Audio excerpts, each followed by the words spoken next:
네, 안녕하세요. 최영호의 주간경제 리포트 김현미입니다. 오늘 1부 2019년 새해 첫 녹화인데요. 네, 오늘 최영호의 주간경제 리포트 1부에서는 문재인 대통령의 기자회견에 대한 이야기를 나눠보도록 하겠습니다. 오늘도 현대경제연구원 최영호 고문 나오셨습니다. 고문님 안녕하세요. 네, 반갑습니다.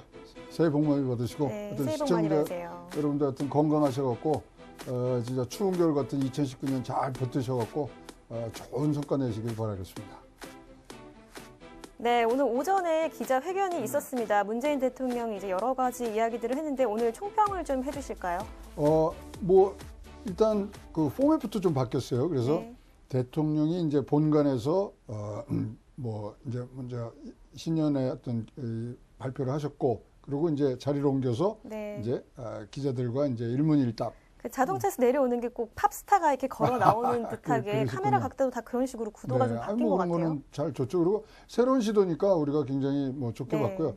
사실 이제 청와대는 이제 거기 춘추관 거기서는 한 가지 질문에 대해서는 이제 토론을 못 하게 돼 있어요. 그게 이제 관례예요. 그래 네. 질문을 똑같은 걸 안 하도록 이제 하는 방향에서 그랬는데, 이번에 이제 토론까지 갈 수 있다고 얘기는 했습니다만 토론까지 이어진 거는 이제 없었고요. 좀 자유로운 분위기에서 진행이 된 것 같아요. 근데 이제 그게요, 장단점이 있어요. 왜냐하면 이건 100% 대통령 개인기에 의존이 되는 거거든요. 네. 그리고 이제 또 질문이라는 게 이제 사전에 이제 받아서 좀 숙지를 해서 가는 부분들이 좀 깊이 있는 대답이 나올 수 있었는데, 전반적으로 봐서 이제 경제를 3분의 2가 경제 얘기였어요. 3분의 2가 경제 얘기니까 경제 얘기를 하다 보니까 다른 것보다는 좀 강조가 된 부분들이 있습니다만은 좀 백화점식으로 네. 많이 나열이 됐고, 좀 경제 정책에 대해서 기조를 바꿀 생각은 없고 보완해서 이제 성과를 내겠다, 그런 인상을 많이 받았습니다. 그러다 보니까 사실 제가 이제 점수를 드리자 그러면은 대통령에서 점수 드린 게 그렇습니다만은, 내용상으로는 작년도 11월 1일 날 국회에서 예산 시정연설을 한 내용이랑 거의 동일해요. 변화가 별로 없었다라고 그때부터 말씀하시는 이제 거죠. 포용성장 계속 얘기를 했고, 그다음에 이제 신년에 지금 세 차례의 대중적인 자리에서 이제 신년사 같은 얘기들을 많이 하셨는데, 지금 거기서 특별히 벗어난 것은 없었다고 보여집니다. 네, 크게 변화된 것은 없었다라고 말씀을 해주셨는데요. 그래도 이번에 좀 이렇게 기자회견을 들어보면서 좀 강조했던 단어들, 강조했던 내용들이 많이 있었어요. 어떤 것들이 있었나요? 그렇죠. 이제 경제가 네. 이제 제일 중요했고, 그다음에 성장을 해야 되겠다. 그다음에 혁신을 해야 되겠다. 그래서 세 가지가 경제, 성장, 혁신이 계속 반복이 되면서 이제 네. 얘기가 나왔는데요. 잘 아시다시피 이제 여기에 경제라는 얘기가 35번이 나와요. 경제 얘기가 정말 많이 나왔어요. 이 경제하면서 이제 경제의 엄중함, 위기의 엄중함을 이제 느낀 것 같고요. 말이죠. 근데 그러면 작년도에는 몇 번 나왔냐? 작년도에는 경제라는 얘기가 9번밖에 안 나왔거든요. 많이 이제 문재인 대통령도 그렇죠. 경제에 대한 어떤 그 심각성을 이제 성적표가 그렇게 나오니까요. 네. 성적표가 그렇게 나오니까 이거를 안 할 수가 없고, 그 다음에 성장이란 얘기, 거기도 29번, 그 다음에 혁신이 21번, 고용, 그 다음에 포용, 이런 얘기가 9번. 그러면 제일 궁금한 게 그거잖아요. 소득주도 성장은 몇 번 나오냐? 한 번 나왔습니다. 네. 그래서 이제 키워드가 함께 잘 사는 경제, 지속 성장이 가능한 경제, 이러한 부분들로 지금 옮겨 타고요. 사실 제가 주의 깊게 본 것 중에 하나는 국민이란 얘기들이 굉장히 많이 나왔었잖아요. 네. 근데 이제는 국민이란 얘기보다는 국가란 얘기가 더 많습니다. 작년도에는요, 국민이 나라답게 생기는 국민 등등, 국민이 중심이 되는 등등해서 국민 얘기가 64회가 나옵니다. 근데 올해는 25번으로 많이 줄었네요. 많이 줄은 거죠. 그 대신 국가라는 단어가 18회 정도가 지금 추가가 되면서, 결국은 사회 안정망, 경제 이런 것들에 국가적인 책무를 강조하다 보니까 국민보다는 국가의 그런 방점이 많이 찍혔고요. 이런 상황으로 봤을 때는 하여튼 성과를 내야 된다. 그리고 이제 기자들과 질문하는 과정에서는 네. 속도 얘기도 많이 했어요. 성과를 어떻게 속도를 빨리 내서 가느냐 이런 부분들이 좀 눈에 띄었습니다. 네, 이번 기자회견 경제 성장 혁신이란 단어들 많이 사용하면서 좀 강조를 하셨습니다. 다음 질문 이어가도록 하겠습니다. 이제 기자들의 질문으로 좀 넘어가려고 하는데요. 7명 정도 기자가 나와서 이제 이야기를 했습니다. 어떤 이야기들이 있었나요? 이제 세 분야로 이제 했죠. 그래서 네. 사회, 그다음에 이제 외교안보, 그다음에 경제가 이제 중간에 7사람이 이제 했는데 기자들이 좀 사이다 같은 질문을 해줄 줄 알았더니 네. 조금 우리 그 국민들 눈높이와 또 국민들 마음을 속 시원하게 해주는 아주 송곳 같은 질문은 없었어요. 준비를 잘 안 하신 것 같아요. 그래서 좀 그런 부분이 네.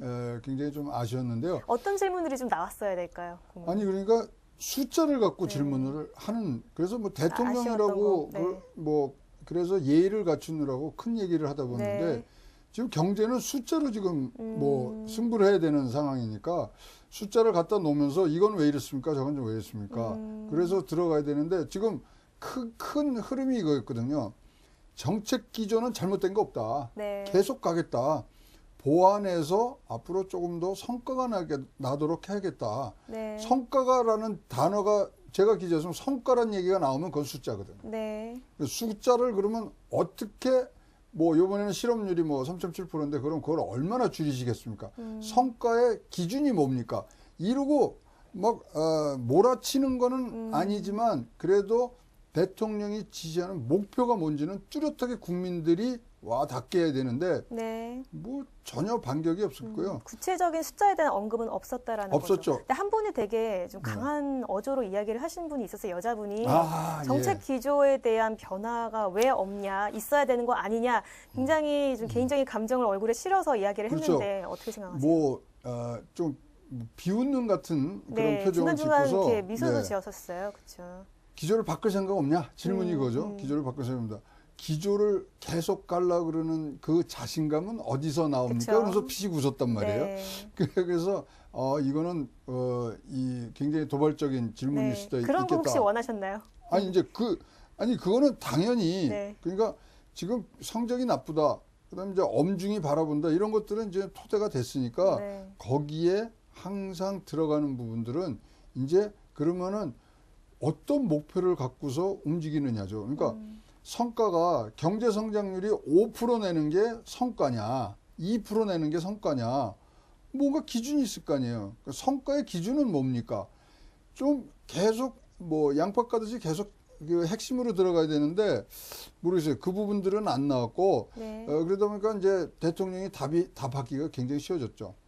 양극화와 불평등을 완화하는 그런 우리의 정책의 기조는 꼭 필요하다. 그러면 양극화와 불평등이 얼마나 불평등해야 불평등한 건지 네.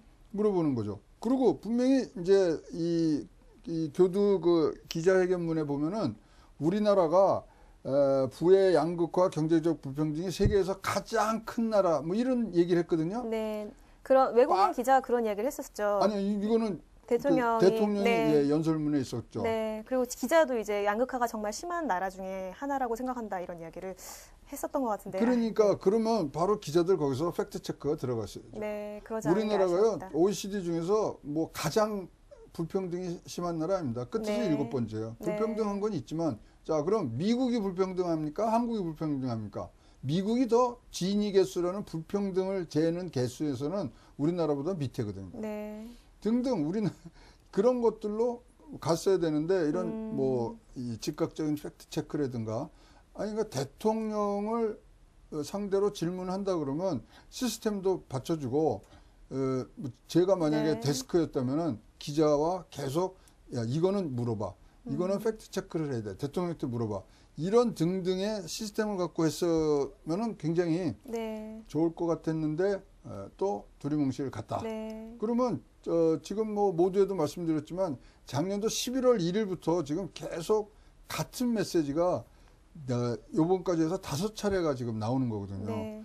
그러면은 준비를 좀 해갖고 가서 송곳 같은 질문을 함으로 해서 과연 저 속도를 내는 게 얼만큼 속도를 내는지 네. 지금 다 불확실하거든요. 네, 그렇죠. 그런 부분들이 조금 더 강하게 좀 질문을 했었으면 좋았을 것이라는 생각이 들고요. 그래야 국민들이 네. 아, 우리가 가는 종착역이 어디 있는가 이런 것들이 이제 알게 되는 거죠. 네. 네. 네, 이렇게 기자들 질문 별로 송곳 같은 어떤 중간을 이렇게 핵심을 찌르는 질문은 없었다라는 이야기를 근데 해주셨습니다. 눈에 띄는 질문이 저는 네. 이거였어요. MBN 기자인가 그분이 자, 포용적 성장을 하는 데는 이제 뭐 다른 관점을 가진 사람들도 네. 이런 스태프나 내각에 있어야 되지 않느냐. 그래서 다른 생각 또는 민간 출신 그런 솔직한 이야기를 해줄 수 있는 사람들을 네. 등용할 생각은 없냐. 네. 그래서 대통령께서 답이 이런 답을 하셨어요. 질문의 요지를 모르겠다. 이거는 저거 아니에요. 소통하라는 얘기 아니에요. 그래서 다른 측의 얘기. 그러니까 지금 뭐 지금 지지율로만 따진다면은 젊은 남자 기자였던 걸로 기억하는데. 그쵸? 반 넘게가 지금 지지를 안 하고 있거든요. 네. 그러면 그 사람들의 의견을 들어볼 거냐는 네. 요지였는데 질문의 요지를 모른다 그러면서 답이 정책 기조를 책임지는 장관이나 스태프들은 이 정책 기조에 대한 이해가 같아야 되고 뭐 이런 식으로 얘기를 뭐 답변을 하셨는데 네.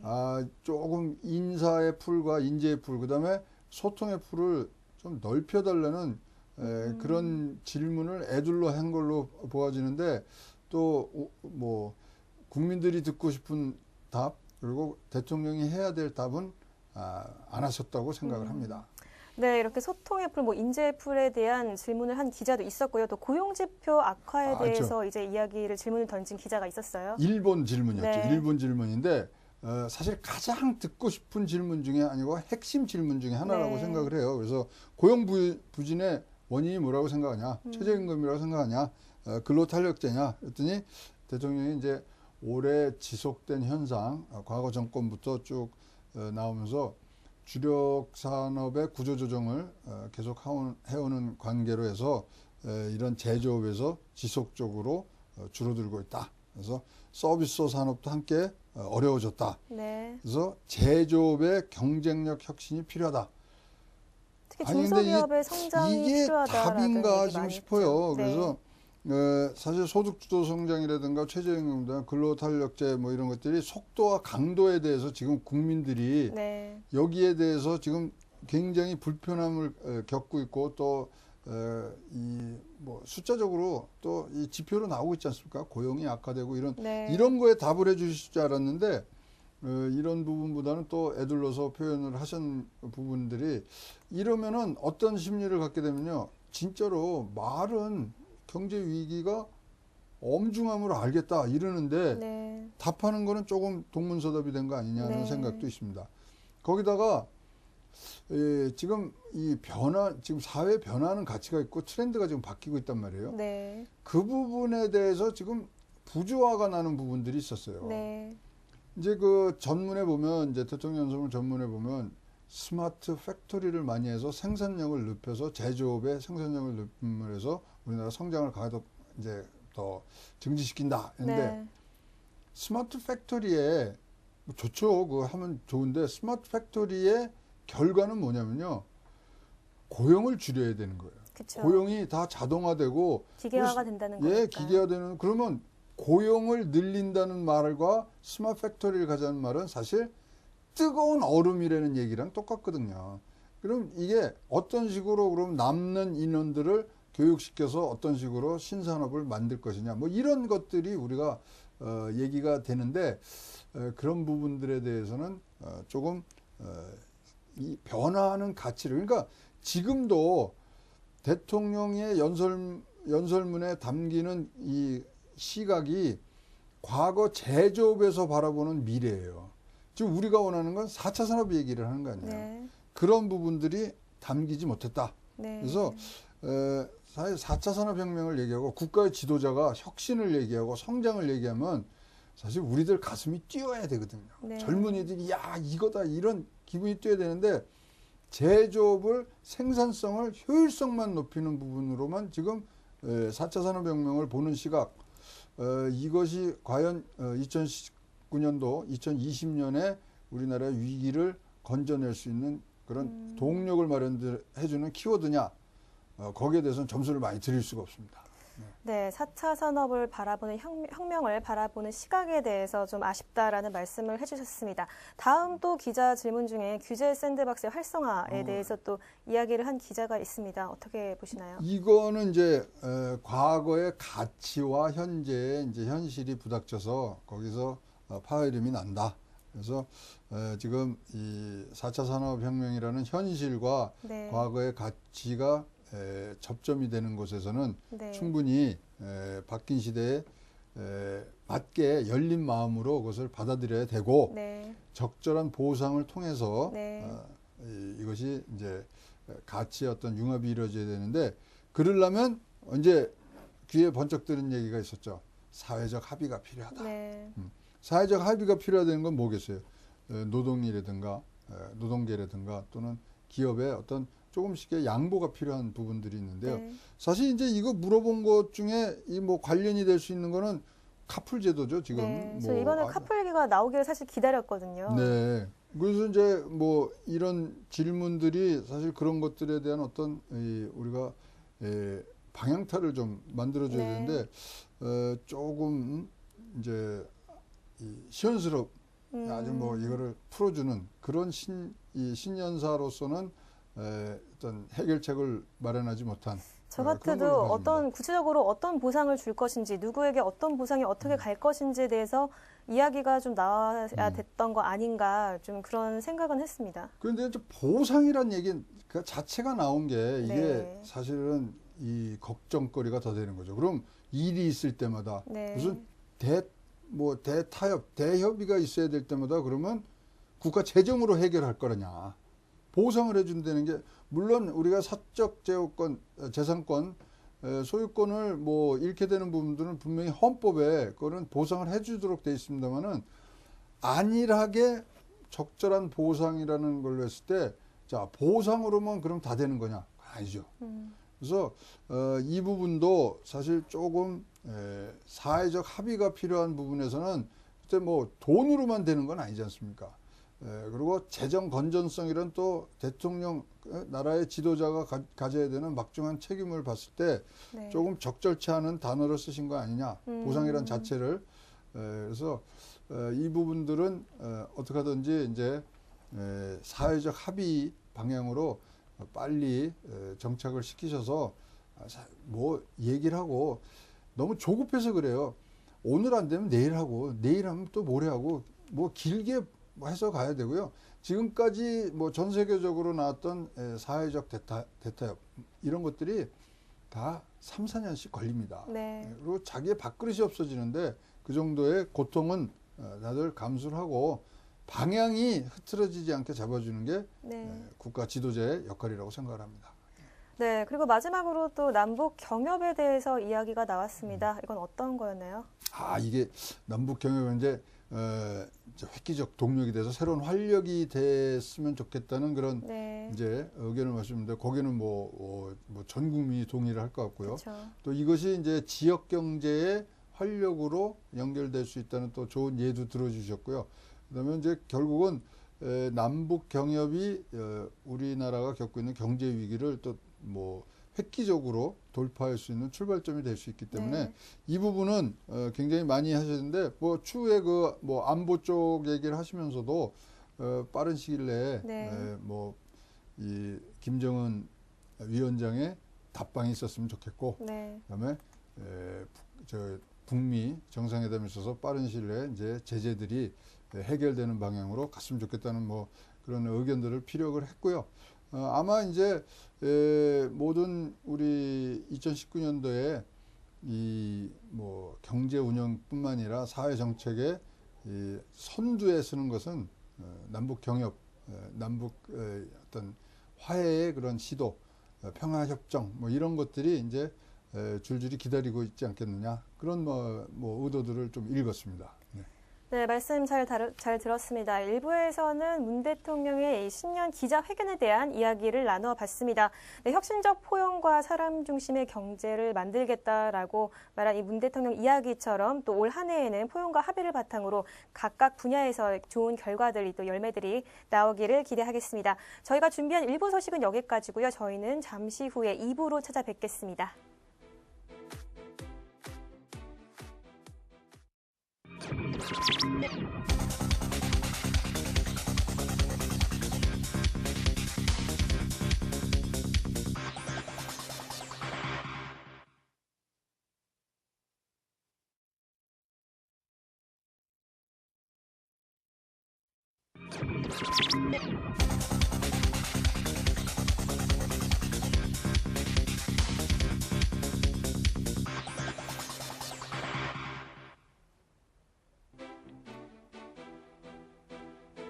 네, 안녕하세요. 최영호의 주간경제 리포트 2부 계속해서 이어가도록 하겠습니다. 1월에는 중요한 경제 이슈들이 많이 있었습니다.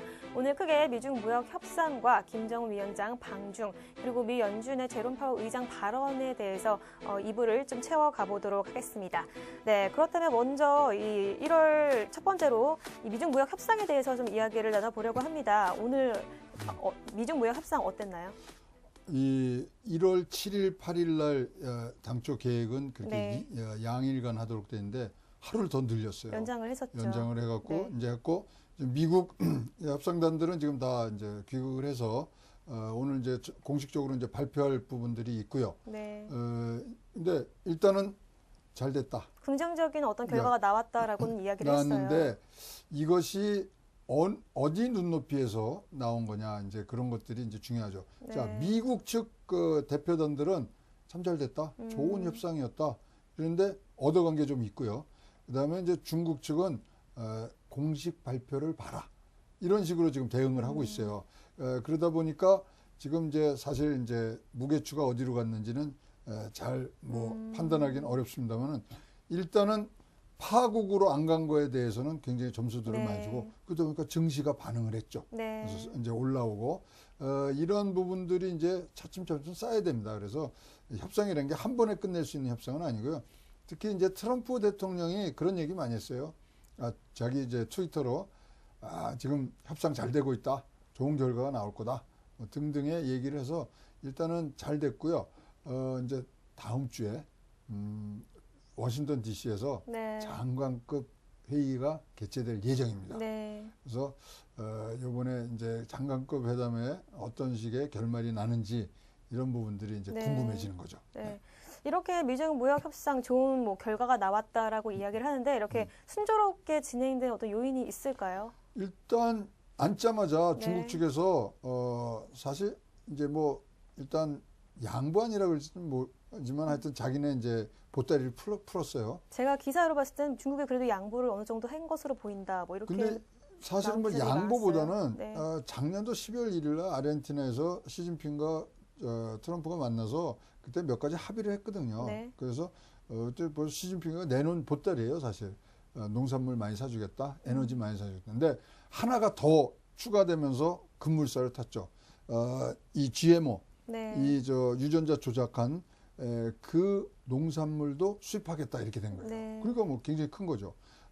근데 그 외의 것들, 지적재산권이라든가, 그다음에 정부 보조금 지급하는 문제, 그리고 이제 이 외국 기업의 기술 이전 문제 이런 것들에 대해서는 사실 가기 전에는 이제 회담이 이루어지기 전에는 법을 개정한다는 의사들을 중국에서 이제 발표를 했는데 막상 협상을 가니까 못하겠다고 버틴 거예요. 무슨 얘기냐면 사회주의의 근간을 흔드는 제도적 변화는 못하겠다 이러고 버틴 겁니다. 그게 이제 전술적인 얘기인지 아니면은 이것이 큰 틀에서 자기네 목표인지는 모르겠습니다만 하여튼 그 부분에 대해서는 일단 타결이 안 됐고요. 이거는 이제 장관급 회담으로 지금 이제 넘겨진 상태라고 보여집니다. 네, 그렇다면 이렇게 최종 타결까지 가기 위해서는 어떤 절차를 거쳐야 될까요? 지금 이제 3월 1일까지가 시한이니까 그 사이에 많이 하지만 지금 굉장히 이 스케줄이 타이트해요. 자, 중국 2월 4일부터 2월 10일까지가 춘절이에요. 거기도 민족의 대이동이라는 그때는 뭐 중국은 완전히 올스톱이거든요. 네. 자, 그런 상태에서 3월 1일까지 가려면 며칠 안 남았죠. 그다음에 중국은 3월 1일 날 3월 달에 뭐가 있냐면 양회라는 게 있습니다. 중국의 아주 정치적 이벤트 중에 제일 큰 두 가지 정협과 전인데 두 가지가 열기 때문에 그전에는 뭔가가 나와야 돼요. 요번에 그래서 이러한 정치적 일정을 두고 봤을 때 가장 다급했던 시간이 모자랐던 팀이 사실은 중국입니다. 그래서 중국은 원래 협상 이 전략을 어떻게 하냐면 요번에 뭐 큰 틀에서는 합의를 한다. 이러고 그다음에 미국은 아니야. 우리 뭐 넉넉하게 시간 갖고 3월 1일까지 그 부분도 굉장히 많은 역할을 했다고 생각합니다. 네, 큰 틀에서 합의를 한다라는 게 약간 나중에 변할 수도 있다 이런 식으로 좀 변할 수 들리거든요. 그러니까 네. 그래서 미국 측에서는 굉장히 압박을 가한 게 니네들 이런 의도는 알지만 지켜보는 이것을, 두고 보겠다라는 게 필요하죠. 실천, 이행, 구체적인 이행 방안을 내놔라. 이제 거기서 네. 협상이 그거는 좀 윗사람들이 정하게 합시다. 우리 차관급 실무 협상인데 이거 네. 뭐 여기서 뭐 이런 식으로 아마 그 부분들에 대해서는 뭐 합의점을 도출 못한 그런 네. 상황이라고 이제 보여지고요. 따라서 지금 중국은 빨리 끝내고 싶어요. 빨리 끝내서 3월 달에 있는 그 양회에서 자기네들이 이제 경제 성장이라든가 정책 운영에 대한 이 큰 틀을 짜거든요. 거기에 사실은 뭐 양보했느니 뭐 이거는 아니니 이런 소리가 나오면 안 되지 않습니까? 그래서 지금 중국의 정책 위반자들은 조금 네. 조급함이 있고요. 사실 트럼프는 좀 더 갖고 가고 싶어 해요. 네. 왜 그러냐면 왜일까요? 왜요? 국내적인 사건이 너무 많잖아요. 셧다운도 있고 뮬러 특검의 그런 보고서 네. 이런 것 있으니까 사실 내부의 적이 있으면 어떻게 해요? 외부의 적으로 이것을 네, 시선을 높이려고 해서 네. 그런 부분들은 전술 전략적으로 좀 서로 다른 입장에서 했는데요. 이제 다음 주에 이제 문우신 장관과 류호 부총리가 뭐 DC에서 워싱턴 네. DC에서 만나는 뭐 회의가 예정이 돼 있고요. 그 다음에 이제 조금만 더 뒤로 가면 다보스 포럼. 네. 다보스 포럼에 지금 트럼프가 2년 연속을 가도록 돼 있어요. 근데 거기에 왕치산이라고 하는 진짜 시진핑의 오른팔입니다. 오른팔 더 이상이죠. 네. 시진핑이 뭐 추진하는 데 있어서 숨은 어떤 실권자. 일이 안 될 때마다 해결사로 네. 들어간 사람이에요. 뭐 부패와의 전쟁 뭐 이런 거 할 때 다 왕치산이 가서 이제 했는데 왕치산이 온다는 겁니다. 네. 다보스 포럼에. 그래서 1월 22일부터 25일 사이에 다보스 포럼에서의 뭐 미국과 중국의 어떤 만남도 큰 분기점을 만날 수 있는데요. 왕치산과 트럼프의 미팅은 그거는 네. 뭐 어불성설이고요. 같이 가는 게 문우신 장관, 그다음에 라이트하이저 뭐 이런 네. 사람들이 같이 가기 때문에 그런 장관급 회담도 거기서 한 번 더 최종적으로 결판이 낼 수 있는 가능성은 아직까지 있습니다. 네. 네, 그 장관급 회담 어떤 이야기들이 또 나오게 될지 기대가 됩니다. 좀 더 자세하게 이렇게 의제가 됐던 내용들 5가지 의제를 좀 짧게 그렇죠. 정리를 해보도록 하겠습니다. 그래서 아까 말씀드린 미국산 에너지와 네. 이제 농산물 구매 확대, 그거는 뭐 오케이가 됐습니다. 네. 오케이 됐고 지적 재산권 보호. 이건 뭔가요? 아니 그 이제 걔네들이 굉장히 카피 많이 하고 네. 그다음에 이제 미국 기업이 거기에 이제 진출했으면 자꾸만 기술을 뭐 우리나라도 많이 다니죠. 요번에 네네. CES에 라스베가스에서 CES 네. 쇼 하잖아요. 네. 중국계 우리 거 다 베꼈더라는 거 아닙니까? 그런 지적 재산권 보호, 그다음에 네. 뭐 이제 컨텐츠라든가 이런 부분들, 그런 부분들이 이제 두 번째 의제였고요. 세 번째가 이제 미국 간의 이제 미중 간의 무역 불균형, 네. 네. 그걸 해소하는데 사실 2018년도요 적자가 더 많이 났습니다. 네. 근데 다른 이유가 아니라 그것도 미국이 경제가 하도 좋으니까 수입이 많아진 걸 어떻게 해요? 네. 그래서 이제 그 문제, 그다음에 기업 보조금을 축소하라는 이거는 굉장히 지금 세게 붙었습니다. 네. 근데 기업 보조금을 축소하는 문제는 중국은 어떻게 받아냐면 사회주의의 근간을 흔드는 그런 이 도전이라고 보는 거예요. 아니 여기는 사회주의잖아요. 국가에서 보조금 그쵸. 주는 게 그거를 왜 안 주냐? 이거는 자본주의가 아니다. 우리. 그래서 여기 이제 세게 붙고 있고요. 외자 기업들이 이제 시장에 진입하는 그다음에 기술 이전 강제 뭐 등등을 지금 뭐 처음에는 법 개정을 하겠다 뭐 등등을 했는데 아직까지 이 부분들이 실질적으로 타결이 안 됐습니다. 저는 궁금한 게 이렇게 사회주의에서 이제 기업들이 정부 보조금을 받을 때 대부분 이렇게 정부 보조금 받는 곳이 대부분인가요? 사회주의니까 아니면 대부분이 아니라 100%죠. 100%인가요? 예. 그다음에 아닌 국유기업, 것도 있지 않을까요? 그건 이제 사기업이죠. 민간 기업이 있고 이제 국유기업인데 네. 국영기업들은 뭐 100%. 100% 뭐 보조금이 아니라 예산으로 돌아가는 거니까요. 그렇겠네요. 그래서 그런 부분들이 이제 하는데 어차피 어떻게나 하여튼 사회주의에는 국영기업의 그런 역할들이 뭐 우리가 갖고 있는 시장 자유체제나 자본주의보다는 훨씬 높은데 네. 그거에 대해서 이제 뭐 태클을 거니까 이거는 우리나라 근간을 하는 거야. 그리고 흔들리는 거다, 만약 도전이다. 이거를 터주면은 지금 네. 사실 시진핑 체제도 그렇게 옛날처럼 뭐 굳건하지 못합니다. 1인 뭐 독재 체제라는 얘기까지 나오는 걸 봤을 때는 지금 중국의 여론은 사실상으로 무리한 양보수를 뭐 내놓는가 하면은 가만히 있지 않겠다가 네. 지금 또 여론이기도 하고요. 그래서 이런 것들을 지금 뭐 넘어갈 수 없는 부분이니까 이런 것들이 이제 자꾸만 뭐 몇 가지가 해결되고 자꾸만 이제 협상점이 줄어들면 이제 제3의 타협점들이 나오는 그런 신호기 때문에 그래서 시장들이 좋게 반응하고 또 타결이 임박했다. 네. 그리고 이제 대통령도 그 말씀했잖아요. 네. 미중 미중이 아니라 북미 간의 정상회담이 이제 가까이 온 것들이 이런 것들하고 다 가깝게 되는 그런 네. 부분이라는 얘기들도 이제 나왔기 때문에 좋은 현상입니다. 좋은 현상이고 2019년대 가장 큰 경제적 사건 중에 하나인 미중 무역 전쟁이 어떤 종착역으로 가느냐 이제 우리가 지켜봐야 될 부분인데 지켜봐야겠네요, 정말. 이것이 풀어지면 제가 보기에 0.5에서 크게는 1%까지 경제 성장이 더 될 수 있는 네. 여지가 있습니다. 네, 이렇게 마지막으로 또 외자기업 시장 진입 규제에 대해서 또 이야기가 있었습니다. 그러니까 이제 거기는 지금도 뭐 그렇고 옛날도 그렇지만 들어올 때 꼭 합작으로 들어와야 되거든요. 이거는 이제 조금씩 이제 풀어주긴 했습니다만 네. 이제 그 부분.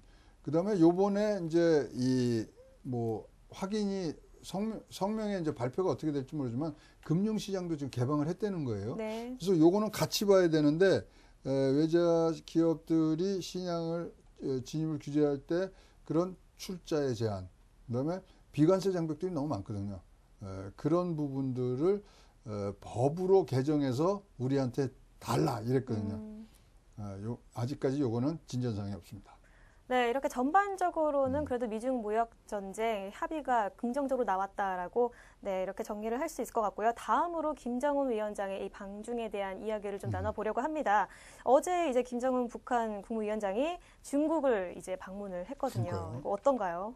아니 근데 네. 그 앵커께 제가 거꾸로 질문을 하나 할게요. 네. 시진핑이 이제 초청했다고 되어 있습니다만은 네. 시진핑이 초청해서 간 건가요? 간 건가요? 아니면은 김정은이 가고 싶어서 간 건가요? 제가 볼 이게 미묘한 때는 차이가 있어요, 그죠? 이게 이제 저 이제 기사를 많이 보게 되면은 네. 보면은 이제 경제적인 어떤 도움을 호소하기 위해서 갔다라는 그런 기사들도 있고 사실은 뭐 중국에 이제 간 것이 경제적으로 어떤 도움을 필요로 해서 갔다라는 기사들을 좀 많이 봤어요. 그래서 좀 어떤 개인적인 그런 의도도 있지 않았을까라는 생각은 하거든요. 그래서 이제 하여튼 공식적으로는 네. 뭐 시진핑 초청 형식을 따랐습니다만 네. 지금 외신들에서는 베이징에서 열린 최대의 외교 쇼라는 얘기까지 합니다. 왜냐하면 미중 간의 무역 전쟁을 하고 있는 그 판국에 네. 지금 뭐 1월 7일부터 1월 8일까지 그런 북미 맞아요. 간의 미중 간의 무역 협상이었는데 거기다 불렀거든요. 네, 그런 의미에서는 정말 어떻게 봐야 될까요? 그러니까 이게요, 네. 누구의 이득이 더 컸냐에 따라서 이게 좀, 이 포커스가 좀 달라지는 거죠. 네. 김정은이가 내린 베이징역 바로 인근에가 상무성이 있습니다. 등등 아주 잘 짜여진 이 시나리오로 움직인 것 같은 그런 이 뭐 현상도 나타나고요. 시진핑으로서는 그렇죠. 지금 미국과 이런 무역 협상하는데 지금 또 미국이 해야 되는 거는 비핵화 협상이지 않습니까? 네. 우리가 김정은이 어떻게 우리가 뭐 레버리지를 쓸 수 있어. 이 메시지도 분명히 간 거거든요. 네. 여기서 니네 잘해주면. 그러니까 이것이 사실 시진핑의 어떤 잘 짜여진 각본이다. 잘 짜여진 그렇게 각본이냐 들으니까 이거 있잖아요. 등골이 아주 서늘해지는 네. 얘기거든요. 그럼 진짜로 김정은이 다급해서 간 거냐? 그거에 따라서 전술 전력이 달라져요. 다급한 건 사실입니다. 지난 이제 네 번째 방중인데 작년에 5월 달에 이제 다롄에 가서 이제 만나고 그때는 중국이 통 크게 콩하고 옥수수를 줬어요. 네. 지금 딱 떨어졌거든요. 1월 달에. 그러니까 그런 저런 그다음에 이제 김정은이도 자립 경제에 대한 신년사를 얘기를 했고 뭔가 성과를 내야 되는 부분들에 있어서 네. 갔다 온 것 같은데 자 모르겠습니다. 일단 그 질문에 답이 정확히 우리가 내릴 수 있다면 그 다음 이해하는 데는 더 편한 것 같습니다. 그래서 지금 제 레이더는 네. 진짜 시진핑이 원했던 거냐, 김정은이 원했던 거냐. 뭐 물론 이것이 이제 북미 간의 어떤 제2차 정상회담의 가능성을 높인 것은 사실이지만 네. 누구의 작품이냐 그것이 알고 싶답니다. 네, 또 그렇게 볼 수도 있겠네요. 김정은의 방중, 네, 비핵화라는 이슈가 걸려 있는 만큼 또 시진핑의 잘 짜여진 각본이 아닐 수도 있지 않을까라는 말씀을 해주셨습니다.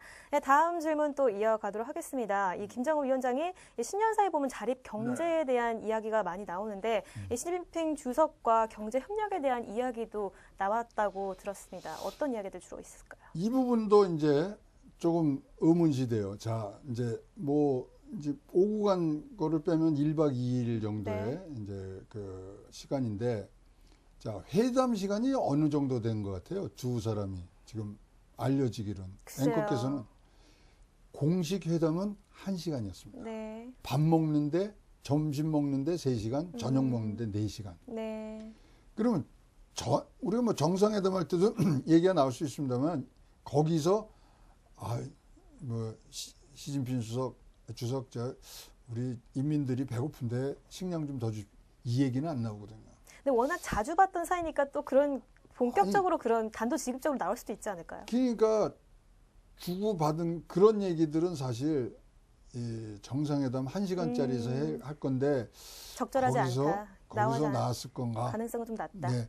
그래서 이런 것들이 이제 풀려야지만 이제 답들이 나올 수 있고 그런데요. 분명히 경제적인 원조에 대해서는 얘기를 했겠죠. 그리고 네. 비핵화를 하는데 제재 푸는데 도와달라.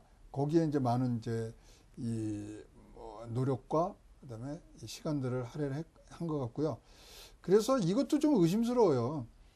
뭐 3박 4일간에 갔는데 사실적인 공식적인 시진핑과 김정은의 면담 시간은 1시간이었습니다. 그 시간에 뭘 얘기했어요? 그러면 네. 1시간인데 통역이 반을 쓰잖아요. 그럼 어떤 이야기를 했을까요? 30분을 그렇죠. 얘기를 하면은 통역 30분, 뭐 회담 30분 그러면 양측에서 15분 썼다고 생각하면 네. 15분간 식량 얘기까지 갔을까? 잘 모르겠습니다. 그럼 어떤 얘기가 오갔을까요? 그래서 뭐 궁금하네요. 대북 제재 큰 얘기를 했겠죠. 대북 제재 이제 푸는데 중국이 좀 도려내주고 그다음에 이제 뭐 가장 큰 얘기는 자꾸만 중국이 이 한반도의 비핵화에 자기네들이 지금 자꾸만 관여를 하고 싶어 하잖아요. 그래서 네. 이 평화협상에 다자간 협상 체제를 갖고 가자는 얘기가 네, 있거든요. 그러면 나왔었죠. 네. 한반도 호래는데 지금 승차를 하고 싶은 거예요. 근데 승차가 아니라 자기네들이 운전대를 잡으려는 거죠. 그렇게 방중을 함으로써 더 중국이 깊게 비핵화에 관여를 하게 되는 거 아닌가요, 이게? 우리는 승차 거부해야 되거든요. 지금 중국이 올라타면요. 네. 얼마나 더 복잡해질 것 복잡해지겠어요. 같아요. 뭐 지금 우리가 사드부터 지금 하고 그다음에 이 뭐 경제적인 문제 많이 네. 걸렸는데 자 중국이 이 문제에 개입을 하고 싶은 거는 사실이고 뭐 개입을 해야 될 겁니다. 왜냐하면 휴전 이 뭐 협약의 당사자이기 때문에 그러면 남, 북, 미 간의 협약이 끝난 다음에 그 다음에 네. 그 결과를 놓고 미국과 중국이 만나서 해야지. 네. 지금 들어오면 아이고 뭐 이 승차 거부 안 돼. 이러고 우리가 지금 좀 얘기를 가야 될 부분들이 많다고 보여집니다. 그리고 이렇게 또 김정은 위원장이 방중을 함으로써 또 이게 미국 그 관계자들과 접촉을 했을 수도 있고 좀 북미 북미 방문하는 거에 대한 기대감 신호로 봐도 될까요? 그렇죠. 이거는 뭐 이 어떤 식으로든지 북미 간의 2차 협상에 대해서 네. 이제 얘기가 오고 갔을 거고요. 사실 지금 미국 정부하고 북한 정부하고가 실무 협상을 해야 되거든요. 네. 이거 그러니까 경호 문제만 해결하는데 2주 내지 3주가 걸리기 때문에 네. 지금 정도면 장소도 나오고 다 나와야 되는데 사실 셧다운이 돼 있고요. 네. 폼페이오 장관 지금 중동에 가 있고서 실무 협상에 어떤 그림자 하나도 없습니다. 네. 따라서 이것도 사실 북미 정상회담이 이제 빠른 시일 내에 될 거냐 저는 3월 이후로 봅니다. 3월 이후로 보고 네. 그래야 이제 뭐 얘기들이 나오고 뭐 실무회담이 나오고 이래야 이제 진행될 부분이기 때문에 이런 부분들은 기대는 높여줬습니다만은 아직도 갈 길은 굉장히 많고요. 그런데 그런 면에서 또 한 가지가 변수가 있어요. 북미 간의 이 부분이 네. 시진핑 주석이 남한에 오겠다고 약속을 했습니다. 네. 또 시진핑 주석이 방북을 하겠다고도 약속을 했습니다. 네. 근데 지금 6월 달에 G20이 일본에서 열리거든요. 근데 우리나라 외교부하고 지금 중국하고는 어떻게 협의가 되어 있냐면 한국을 들려서 일본을 가겠다 이렇게 된 거예요. 그럼 6월 달에 시진핑 주석이 한국에 올 가능성이 높아요. 네. 근데 문제는 이거죠. 시진핑 주석이 자기의 동맹국인 북한을 먼저 갈 거냐, 남한을 먼저 갈 거냐, 이 문제가 굉장히 큽니다.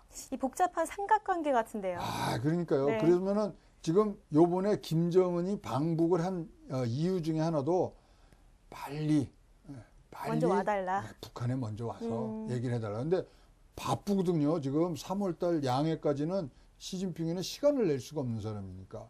근데 아주 지금 이 뭐 외교의 그런 뒤에서 생각할 것들이 방정식이 굉장히 복잡합니다.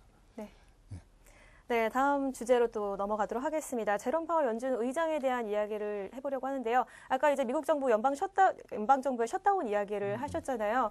이렇게 셧다운에도 불구하고 장기화가 된다라는 그런 전망에도 불구하고 요즘 증시 상황이 되게 많이 좋아졌어요. 그게 이 연준의 어떤 금리 정책 때문이다라는 이야기가 많이 나오고 있는데 네. 완화적인 정책을 계속 이어가겠다라고 얘기를 했는데 어떻게 보시나요? 우리 그 제롬 파월 의장이 네. 이제 굉장히 스탠스를 아주 뭐 전격적으로 바꿨어요. 그래서 이런 표현이 제일 맞을 거예요.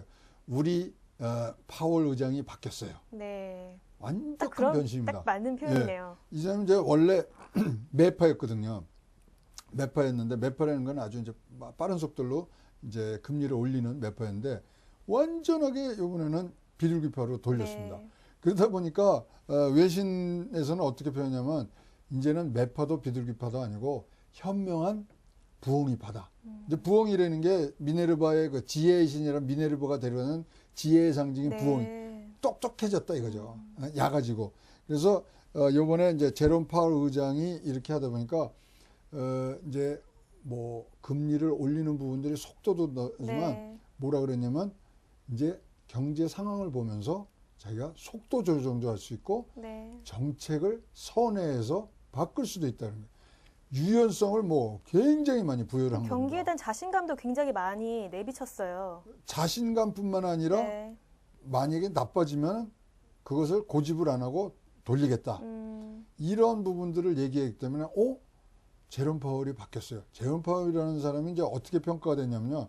원래 변호사거든요. 경제학자가 아니고. 그러다 보니까 융통성이 없을 것 같은 그런 융통성도 느낌인가요? 없고 네. 이제 이런 것도 굉장히 경제에 대한 상황을 얘기할 때 굉장히 두리뭉실하게 얘기하는 그 화법들이 있어요. 우리 네. 이제 우리 업계에서 쓰는 네. 그걸 못한 거예요. 스트레이트하게 아니고 쫙쫙 내뱉거든요. 그래서 연준에는 이런 얘기가 있어요. 연준 의장이 기자회견을 하면 그것을 기자들이 완벽하게 이해를 했다면 의장이 말에 잘못이 있다 이렇게 했어요. 그래서 그걸 왜냐하면 경제라는 게 딱 부러지게 하면은 손해 나는 사람께 이익 나는 사람이 있거든요. 그래서 아주 가운데에 아주 구렁이 담론을 이것도 했는데 저것도 아닌. 네. 네, 그걸 못했어요. 근데 요번에 이제 좀 하는 것 같아요. 네. 그래서 올해 이번에 그럼 몇 번 올라갈 것 같아요? 올해요? 고모님 보시기에는. 자, 한 번 올라간다가 가능성이 60%가 나왔어요. 두 번 올라간다가 10%가 나왔어요. 나머지 30%는 뭐겠습니까? 금리를 올리지 않거나 내린다 이겁니다. 그러니까 옛날에는 내린다는 생각을 못 했잖아요. 근데 네. 내릴 수도 있다가 30%가 간 겁니다. 그래서 지금 사실 경제 지표가 좋은 건 좋고 나쁜 건 나쁩니다. 옛날처럼 다 같이 좋지가 않아요. 지금 고용 지표 또 엄청나게 좋았습니다. 이번에 네. 17만 5천 명 정도의 고용 증가를 시장에서 예상을 했는데 31만이 나왔어요. 그다음에 임금 소득이 3.4%가 올라갔습니다. 굉장히 좋죠. 근데 빨간불이 켜진 데가 있습니다. 부동산. 네. 부동산은 그럴 수밖에 없죠. 네. 왜냐하면 기준금리가 올라가면 대출금리가 올라가고 대출금리가 올라가면 집값이 올라가니까 수요가 떨어지겠죠. 그런 부분들이 지금 상충되는 부분들이 생겼기 때문에 지금 이제 이 경기 지표, 그러니까 경기 지표에 따른 네. 통화 정책을 운영하겠다는 그런 시그널을 보낸 거라서 시장들이 굉장히 반응이 좋고요. 사실 이제 1월 4일 날 전미 경제학회에서 이 얘기를 했는데 그때 같이 사진에 보니까 재미난 이 사진이 연출이 됐더라고요. 네. 이 얘기를 하는 데 있어서 옆에 누가 앉았냐면 벤 버냉키 전임 의장, 네. 제넷 옐렌 그 바로 옆자리. 그러니까 자기 전임들 그다음에 경제 아주 석학들이라는 사람들 앞에다 두고 자기의 정책 전환을 얘기를 한 거니까 시장에서 믿은 거죠. 네. 그리고 시장이 이렇게 급격하게 반응한 거는 2016년과 같이 운영할 수 있다 이런 얘기를 했어요. 네. 무슨 소리지 이렇게 우리가 궁금해할 거 아닙니까? 네. 2016년도는 어떤 해였냐면요. 연준에서 4번의 금리를 인상한다고 발표를 했던 해입니다. 근데 결과적으로는 한 번만 올렸어요. 그래서 2016년 같이 자기네들이 운영을 하겠다. 네. 지표에 따라서 운영한다니까 진짜로 소위 말하는 시장 친화적인 네. 시장에 소통하는 그런 제롬 파월이 바뀌었습니다. 네. 네.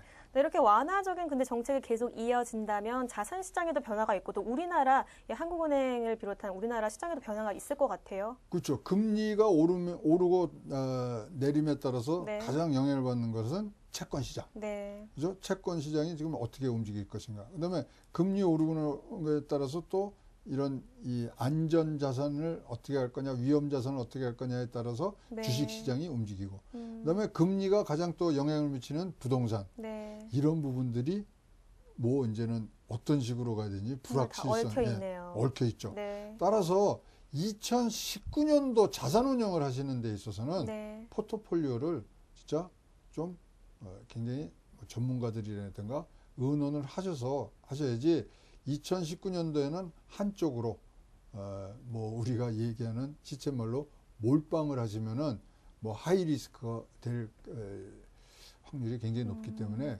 포트폴리오 구성을 어떻게 하시느냐를 좀 1월 달에 곰곰이 보십시오. 자, 1월 달에 제가 이제 이런 뭐 평론을 하고 이러면서 지난 뭐 10여 년간 일이 지나왔는데 올해처럼 1월 달에 뭐가 많은 게 처음이에요. 그래서 지금 그것도 좋은 그 징조입니다. 네. 왜냐면 변수들이 1월 달에 없어지면 나머지 11개월이 좋거든요. 네. 그래서 다음 주에는 영국 브렉시트가 있는데 그것도 네. 굉장히 지금 큰 다음 주에 사건이거든요. 그 얘기 해주실 건가요? 그럼요. 그거 네. 이제 말씀을 드려야지 전체적으로 짜시는데 도움이 되니까. 자, 1월 달에 이런 것들 충분히 다 뭐 전문가들이 평가하는 것들을 들으시고 포트폴리오를 자산 시장은 이제는 좀 다양하게 꾸미시는 것이 2019년도 부자 되는 길의 한 축이라고 봅니다. 네, 말씀 잘 들었습니다. 이렇게 2부에서는 미중 무역 협상 그리고 김정은 위원장의 방중, 또 제롬 파월 의장의 발언에 대한 이야기를 나눠봤습니다. 다음 주에는 그러면은 아까 말씀하신 대로 브렉시트 얘기해 주실 건가요? 1월 14일 날 월요일 네. 날 영국 의회에서 네. 이것을 놓고 투표를 합니다. 14, 15일 양일간. 네. 그래서 노딜이 될 거냐, 하드냐, 소프트냐 뭐 따라서 한번 출렁입니다. 그 출렁인 것은 1월 말에 있을 또 22 또는 유로의 어떤 의회 구성이 다시 새롭게 구성되는데 큰 영향을 미치기 때문에 굉장히 큰 사건이죠. 네, 그래서 이렇게, 그것까지 네. 보시면 굉장히 도움이 많이 되실 것 같습니다. 저는 이제 하나 궁금한 게 브렉시트 같은 경우에는 작년 이제 중순부터 계속 말이 나왔는데 이게 결정되기까지 왜 이렇게 시간이 많이 걸리나요? 이 메이 총리가 이제 네. 왔다 갔다 했고 네. 그다음에 이제 지금 이거에 따른 이 자기네 자국 내 여론이 네. 굉장히 흔들리고 있습니다. 네. 그래서 논란이 많았죠. 서로 말이 많죠. 분란이 많았던 거죠. 그다음에 사실은 11월 달에 작년 네. 11월 달에 해야 되는데 부결될까 봐 그걸 또 취소하는 그런 사태도 있었고요. 이것이 돈이 한두 푼이 걸린 게 아닙니다. 그냥 막 나오는 게 아니고요. 57조 정도의 이제 전별금을 내야 되고 또 어떻게 해야 돼? 뭐 한 다음에 뭐 이것을 해야 되고 저것을 해야 되고 뭐 국경을 어떻게 써야 되고 특히 이거는 영토 문제까지 있어요. 북아일랜드와 아일랜드 간에 네. 예, 관세 동맹이라든가 네. 예, 이런 장벽, 이 국경선 없애는 문제 이런 것들이 무지무지하게 복잡합니다. 그래서 1월 14일, 15일 양일간에 그걸 보셔야 이제 유럽 지역에서의 흐름들이 보이시기 때문에 네. 그러면은 이제 크게 1월 달에는 이제 1월 말에 일본 중앙은행 BOJ의 네. 회의, 그다음에 22회의 이런 것들만 두 가지만 지키시면 뭐 이 구정 때 설날 때 이렇게 앉아서 쭉 정리를 하시면 좋은 이 포트폴리오 짜실 때 굉장히 뭐 도움이 될 것 같습니다. 그런데 그런 정보는 어디서 줘요? 어디서? 최양호의 주간경제 리포트에서만 줄 수 있는 빠밤. 정보가 뭐 여기서만 그런 정보. 가능합니다. 그렇죠. 이거 종합해서 말씀하실 사람 네. 별로 없거든요. 네, 다음 그래서, 주. 네. 올해도 하여튼 주간경제 리포트 많이 많은 사랑 부탁드립니다. 그래야 많은 정보 또 드리니까. 네, 고급 정보, 많은 네, 정보 그렇습니다. 부탁드립니다. 네. 네, 이렇게 2부 저희가 준비한 소식은 여기까지입니다. 저희는 더욱더 알찬 소식 가지고 또 다음 주에 고모님과 함께 찾아뵙겠습니다. 시청해주신 여러분 고맙습니다.